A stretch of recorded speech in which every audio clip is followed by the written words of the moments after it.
Hinted at in 2021, it has now come to pass in 2022. EA Sports and FIFA have consciously uncoupled. On the surface, the divorce is amicable. There will be one more game together, FIFA 23, and then the two parties will go their separate ways. EA Sports will keep the game, FIFA will keep the name. But what happens next?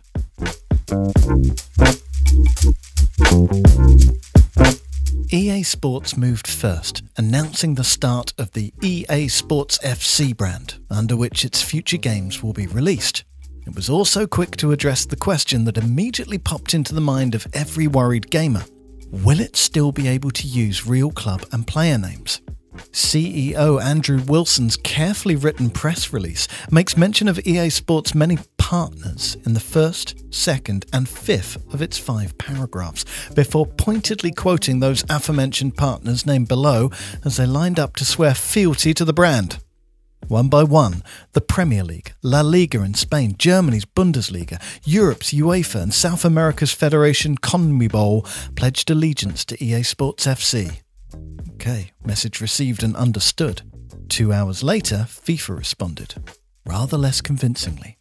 World Football's governing body announced that it had diversified its gaming rights, that it had new non-simulation games planned for the crucial pre-World Cup finals third quarter of this year, and that it was engaging with publishers, studios and investors on the development of a major new simulation football title for 2024. I can assure you, FIFA President Gianni Infantino said, that the only authentic, real game that has the FIFA name will be the best one available for gamers and football fans. The FIFA name is the only global original title.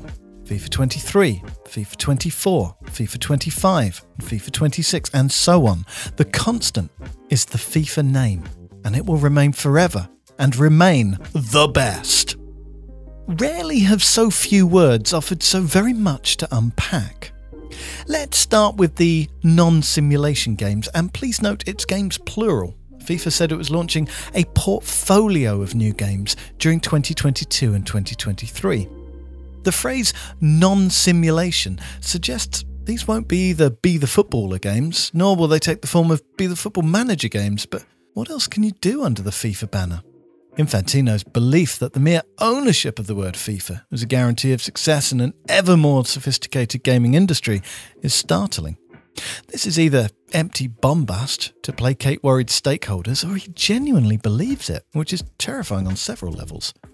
If he was the president of Ferrari, and all the staff left, and all the factories burned down, and all the blueprints were lost, would he also believe that Ferrari would remain forever and remain the best?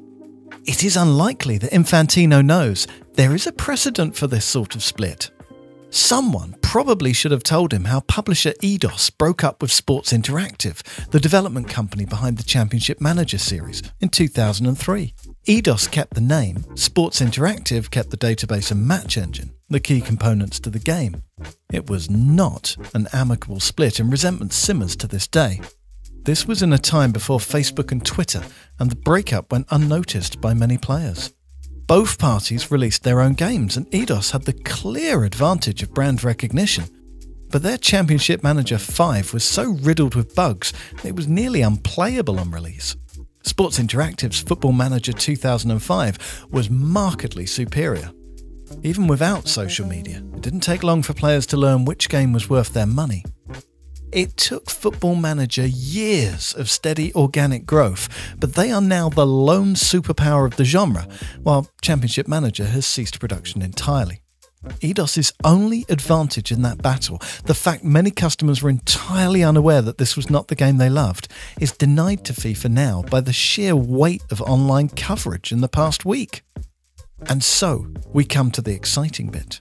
The release of a major new simulation football title for 2024.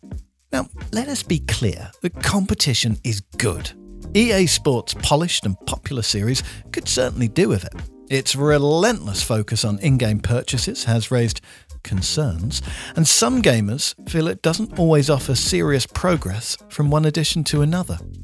But competition in this market is hard. Japanese entertainment company Konami discovered that last year with the troubled release of its eFootball game, the much-hyped next generation of the Pro Evolution Soccer series. Konami's been in the video games business since 1978. The PES series began in 2001 and sold over 100 million units in its various incarnations.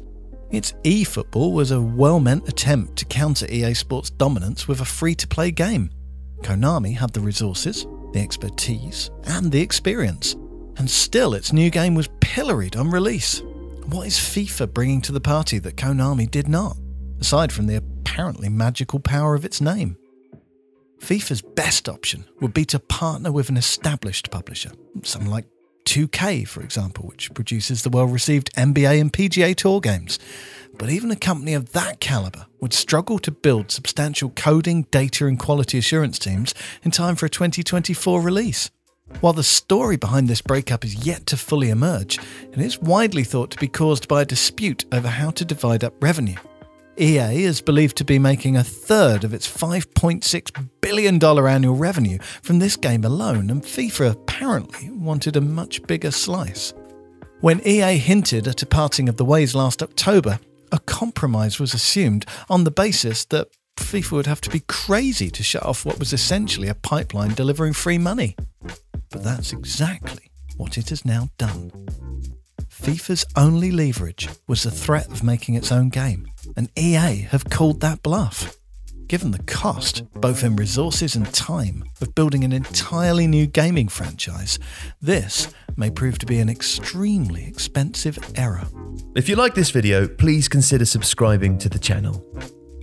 The Athletic brings you the best sports journalism in the world in a personalised experience, connecting you with the stories and teams that you care about the most. There's coverage of 13 sports, plus direct access to world-class journalists through live Q&As, discussions and podcasts. Not to mention, it's all ad-free. And you can try it now for free for 30 days by clicking the link in the description.